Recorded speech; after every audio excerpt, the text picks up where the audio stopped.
Namo Tassa.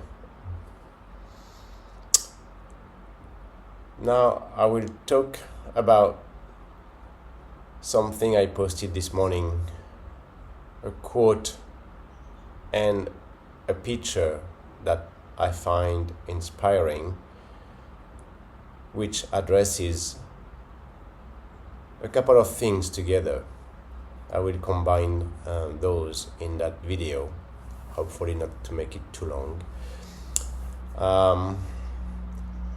First, there was a little quote that I found pretty good, which says that the GPS doesn't tell you you made a mistake, but it tells you recalculating the itinerary or the route. And so I wrote about that, saying that indeed, first of all, yes, we can say that we are just humans in that sense, and we all make mistakes at some point, unless you are an arahant, fully enlightened being. But besides that, the point, of course, just as the suffering in life, is to use it as a tool to grow. So you learn, you understand, you recognize, and you address, and basically you make some changes. So you learn the lessons from life. That's the point. Again, if you don't understand truly the real Dhamma and the goal of Dhamma, then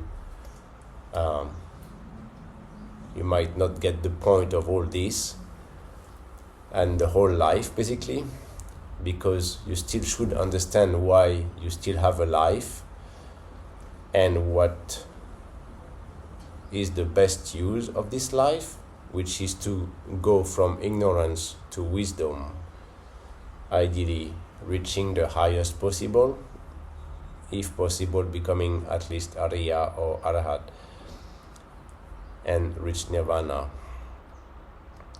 So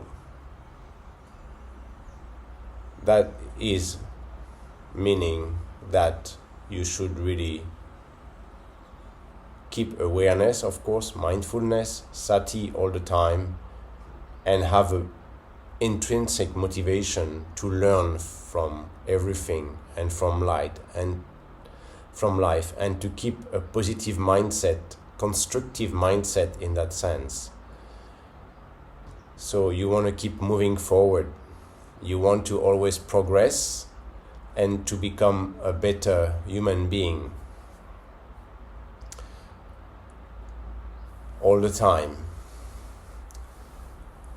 And that goes back again to the same basic teaching that I will express all the time to make Dhamma very simple, is that as a regular human, your mind, not perfect of course, still with a lot of ignorance, avisa, you are mostly controlled by the kilesa, moha, lobha, dosa. But you want to move as much as possible from the kilesa to the 4 Brahma Viharas, which is metta, karuna, mudita, upeka. Upeka is the key at the end, the secret key that takes you to Nibbana. This is the ultimate level of wisdom with panya. And that's why, as Goenka mentioned many times, ultimately to reach the goal is quite simple that way. But again, it's about awareness and equanimity. Sati upeka, for everything all the time. With keeping a positive mind, of course, positive intention, and not fall for the kilesas. Just like actually I posted another thing from a very famous Thai Arahat from before today, which explains that also very simply, saying that Nibbana is not very far from us, is not far from your lips or from the tip of your nose. Exactly like some famous arahat as Webu Sayadaw only mentioned to practice Anapana. And if you practice properly, Anapana only can lead you to Nibbana and to become arahat. So again, the whole thing is about simple, but of course, many people don't know how to do simple or to be simple.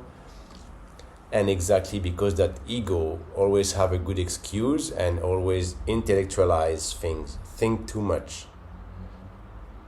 As I was talking about that with some people again lately, always that mind that has so many questions and try to understand things and try to figure out and think that they know better. Of course, all this is complicated and against Dhamma. And just like that Thai Ajahn Lee said, just as usual, get rid of everything, let go of everything. Let go of this is good, let go of this is bad. Forget about I want this, forget about I don't want that. Forget about this is painful, I don't like it, and forget about I wish I had this, I really would like to have this. Drop, forget, everything like this. And when you come to the most simple, basic, with the mind not going one way or the other, then you become centered, back to what I explained in the true meaning of middle path, with upekkha and sati, awareness, then you can easily access Nibbana actually. And the quote about this morning with that picture also is about, again, having that open mind. And that's the problem, especially in Buddhist culture in Southeast Asia, because you learn Dhamma in theory already very young, and you learn so much theory, and after when you try to practice, your mind is always trying to connect whatever happened in your practice to the theory, to what you remember that you learn about Dhamma, to this or that, and then you try to make connection. Again, it becomes a busy mind that forgets to be simple and let go. Only being present, aware, sati and upekkha in practice, anapana or vipassana. And that's it, nothing else. But that mind, of course, that monkey mind, always try to think too much, overthink, connect with something you remember, something you think you know, something you think you understand. And of course, this is the opposite of the path to Nibbana.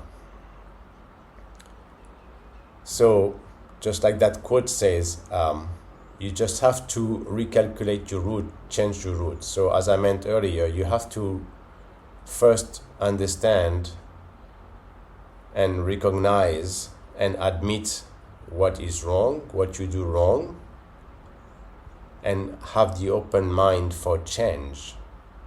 And you have to change what you do.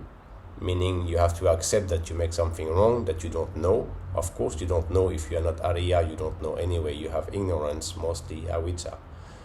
So you must open to change, do things differently, and actually just most of the time do less mind, less thinking, only sati and upekkha.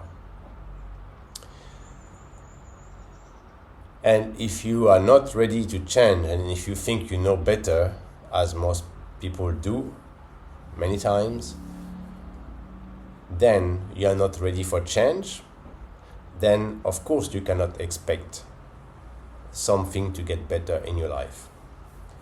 And it means that you will keep doing the same mistakes, And of course, you will have the same suffering or maybe more suffering, because it shows that you have a hard mind, not open mind, not flexible mind to learn and change and adapt. All this is ego, of course. Atta, big atta. So atta always think it knows better.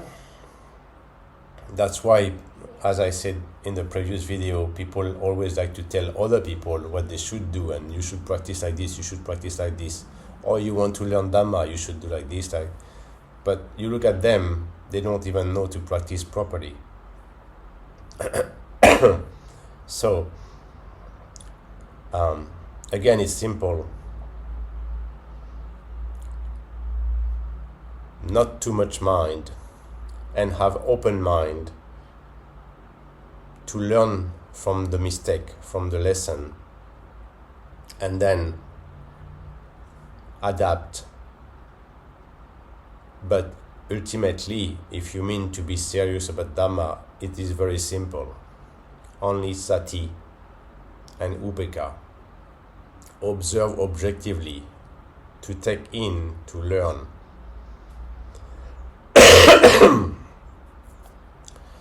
So, there is the famous quote from Albert Einstein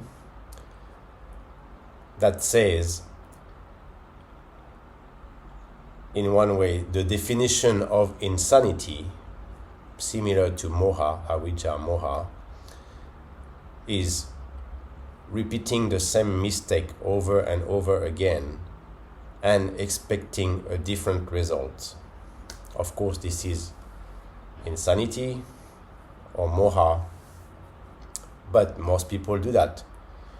Why? Always the same, because it's atta, ego, atta, doesn't like to be wrong and think they know better anyway. Many times I have talked to some people who asked me advice in the practice, so I can read people's mind pretty easily with the main thing and the main psychological traits, but I see the typical patterns. Something is very typical with most people, and they practice a certain way, and I tell them, no, that's not the right approach. You have to do it this way. And what happens most of the time at once is that person's ego feel attacked or hurt because you are criticized, and the pride, the conceit, makes them tell me, oh no, but this is what works for me. So they think they know what works for them, except that they are not happy with what happens in their life, that they have suffering, and they want to go to somebody for advice. Then you give them advice, and then they start to debate and tell you that you are wrong, your advice is wrong for them, and they know better. So, as usual, if you know better, you don't have humility to accept that you are wrong and to change, then don't ask a teacher, don't ask anybody for advice, and accept whatever happens in your life. You get what you deserve in your life. It's karma, always karma, everywhere, karma. So if you are not happy with what happens in your life, if you experience some suffering or some things you want to complain about, understand that you are responsible for that. It means that you do something wrong. It means that you have to change some things yourself. So stop thinking that you know better what is best for you. No, you don't. You don't know yourself. You don't know your human nature. You don't know the nature of the mind. And that's what it is as a regular human, of course, which is pretty much everybody. If you are not Arya, you have to accept exactly that it's mostly avijja and moha. But then that's where the ego doesn't like that, of course. Ego, conceit. And that's why conceit is one of the last fetters to get rid of. When you are on the path and you reach the higher level, and what we call Arya level, the 4 level of Arya, Sotapanna, Sakadagami, Anagami, Arhat, you can find online about 10 fetters, 10 negative factors you must get rid of at the same time you progress through those levels. And then you will see that, of course, the conceited I am this, I am that, but the conceit attitude is one of the last fetters to become Arahat, the same as the last one, which is the ultimate why everything starts at some point and why you still have a life is because ignorance is controlling you. Avisa, Avidya is controlling you. That's where everything started, and that's why you keep having life, and that's why you keep rolling in samsara every time you are reborn in samsara. And I'm going astray again, but I'm just thinking about something, as I meant before, about the right donation. Unfortunately, also in Southeast Asian culture, Buddhist culture, there's again a wrong approach like that, as I mentioned in my video about Dana, that many people do some things not for the right meaning, intention, like this way, for the monks, for the Dhamma, but to get something at the end. So many Asian, of course, they will say they are not interested to become Arahat. They just want a better life, or better next life. And that's why they do this and this, and they think they are good Buddhists, and they do this good donation or good practice or pray and so much and recite patana or whatever.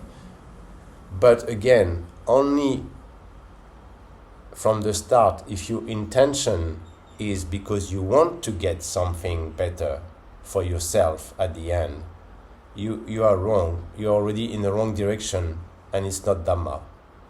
It's selfish, it's ego, controlling, conceit. So that's why people don't understand. And actually you won't get a better life next one. You might go down again in the realms of existence, exactly because you misunderstand and you don't accept that you are wrong. And I know, and as I explained in my last video, some rules have been made over time, over centuries. And you must understand that some sayadaws, some abbots, they were not the highest. They were not arahant. So they are not perfect in the mind, and sometimes don't have the best intention. Even if they speak very good Dhamma, of course they learn Dhamma in theory, they can speak it again nicely, eloquently, but the mind doesn't have the best intention. And they created new rules, and that's why they have all these rules now that, supposedly if you do this for the monk, if you do this for the Sangha, if you do this, if you behave like that, then you will get this benefit, you can increase this parami or this parami. But this is, again, quite misunderstood, because at the end it goes back to the same. If your intention is what you can get for yourself, it is lobha, moha lobha. And if you do something because you want a better life, but you forget to practice the basic Dhamma, like I said from the Buddha teaching originally, you should practice only. Practice seriously. Make effort to practice regularly. Very humble. But if you want something for you, then it's not Dhamma. Then at the end, your karma and next life won't be so good anyway. So you have to understand that, this is the conceit, I am, ego, me. And that is the very, very hard, of course, very difficult to crush that ego. That's why I can say sometimes, or people have called me like this, that I am here to crush your ego, basically. That's what I will help you with. So that's why I'm not so popular sometimes, and some people call me too extreme. Why? Because I am real about Dhamma like that. And I come from a different culture, and my practice also from different angle. I learned very early about developing very strong mind and mind discipline from the martial arts angle. So I know about keeping humble and practicing very seriously, very strongly, and developing very strong mind discipline. And Western people actually can be better that way than Asians, because Asians have a lot of theory about Dhamma, but the lifestyle and the cultural conditioning makes them not so strong in many ways when they decide to start to practice something. Anyway, that can be another topic and maybe can be talked about another time, or some people can ask questions about it if they want. But again, it goes back to the same. So, back to, if you cannot have the best quality of a human being, humility, to know and accept that you don't know. Famous quote from Plato, Greek philosopher. The only thing that I know is that I know nothing, kind of, sometimes it's made like this. So be humble, understand it's mostly avijja that controls you, moha. Then you should open your mind to learn, to get in new information, new advice, and to change the way you do things, to change the way you look at or think about things.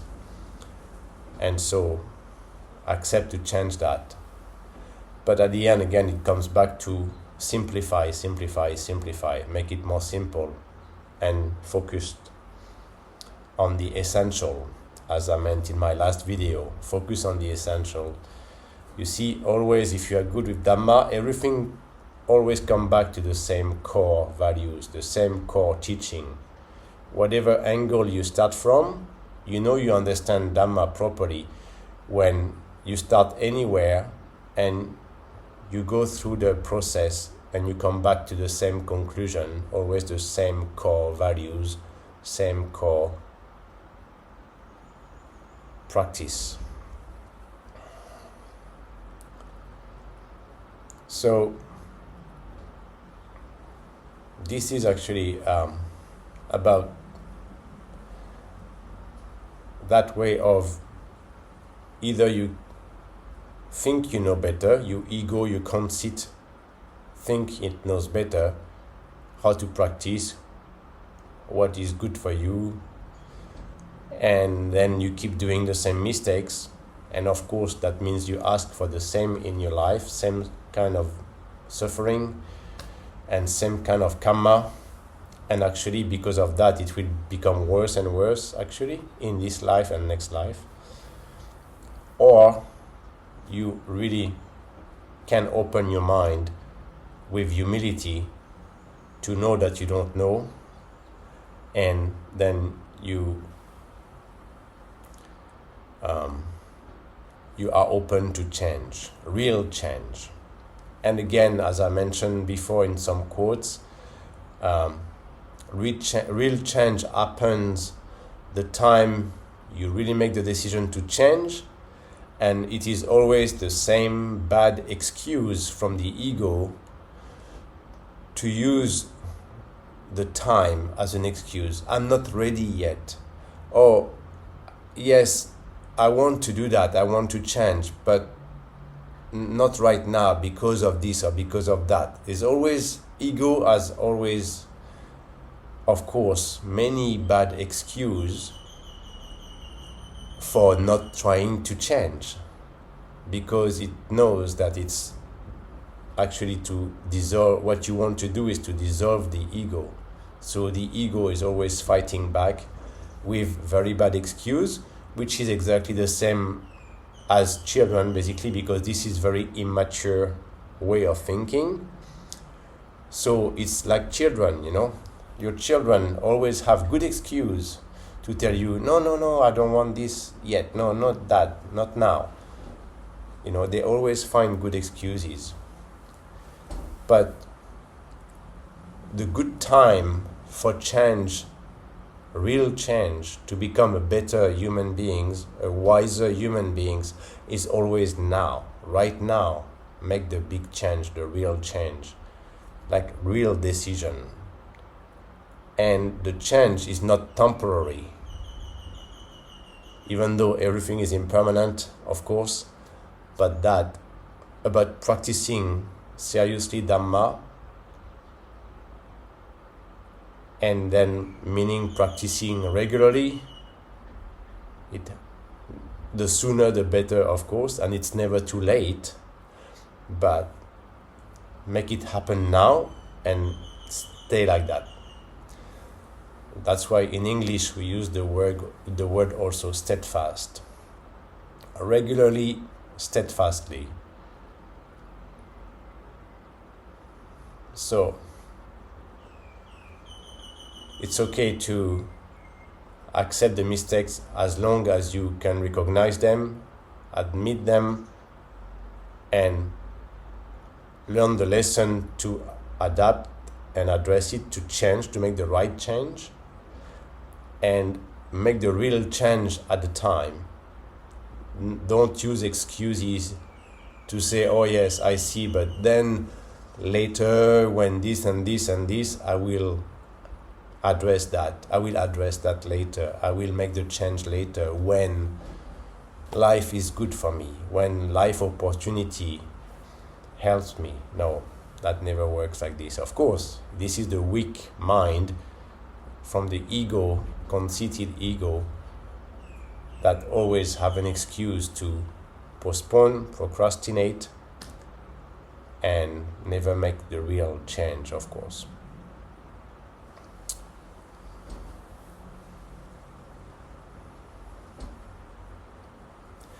I guess I will actually make a second separate video about the other part that I meant to talk about. I will do it at once, so you can find it right after, because this is already getting long. But this at least addresses the original quote on the post today about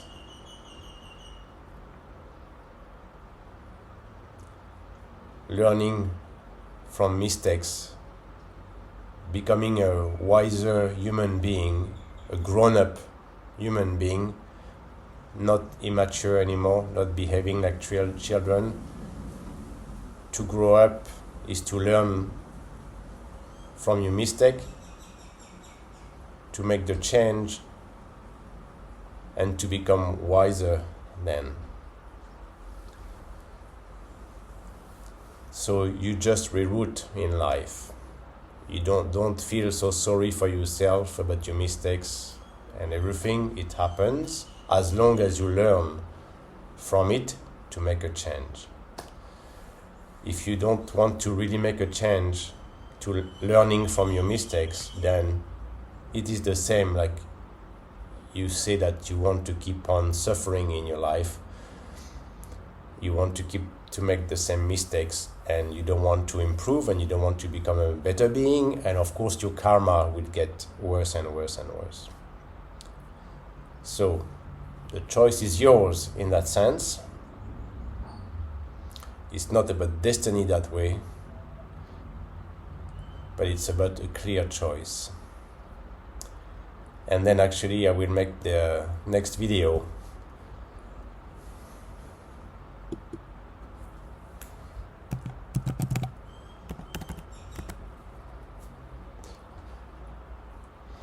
about that connection to the picture that I like to put together with that, where it's a choice, as we say in English, at the fork of the road, where you can choose this direction or this direction, which become again opposite direction at the end, as I meant before, Kilesa or 4 Brahma Viharas. And